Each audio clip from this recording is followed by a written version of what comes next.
KNR university VC doctor Nandakumar Reddy గారు నిన్న Friday రోజు రిజైన్ చేసిన విషయం మనందరికీ తెలిసిందే. నిన్నటి వీడియోలో మనం దాని గురించి మాట్లాడుకున్నాము. సో ఆ రిజిగ్నేషన్ లెటర్ గవర్నర్కి పంపించడం జరిగింది. అదేవిధంగా గవర్నర్ గారు కూడా ఇమ్మీడియట్గా దాన్ని ఓకే చేయడం కూడా జరిగిందనమాట.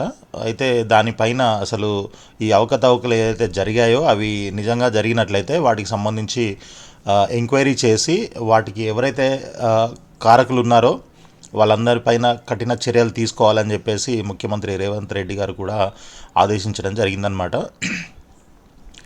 తర్వాత మన వీసీ గారు ఎవరైతే వీసీ గారు ఇక్కడికి వచ్చారనమాట. ఇది మన వరంగల్ కాలేజీ యూనివర్సిటీకి రావడం జరిగింది. సో అక్కడ విలేకరులతో మాట్లాడుతూ అసలు ఇక్కడికి విజిలెన్స్ అధికారులు వచ్చారని విన్నా, నన్ను ఎవరు కలవలేదు, వారు ఎలా నివేదిక ఇచ్చారో తెలియదు, విజిలెన్స్ ఫోరెన్సిక్ విచారణ కూడా చేసుకోవచ్చు అని తెలపడం జరిగిందనమాట. సో ఇది ప్రస్తుతానికి ఉన్నటువంటి అప్డేటు. అయితే ఇన్ఛార్జి వీసీగా ప్రభుత్వం ఇంకా ఎవరిని నియమించలేదు. నేడో రేపో నియామకం చేపట్టనున్నట్లు మనకు సమాచారం అందుతుంది.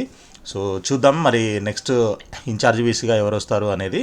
సో వీడియోని లైక్ చేసి మీ ఫ్రెండ్స్ కూడా షేర్ చేయండి. అదేవిధంగా ఛానల్ని సబ్స్క్రైబ్ చేసి ఫాలో చేస్తూ ఉండండి. ఆల్ ది బెస్ట్ అండి. Thank you.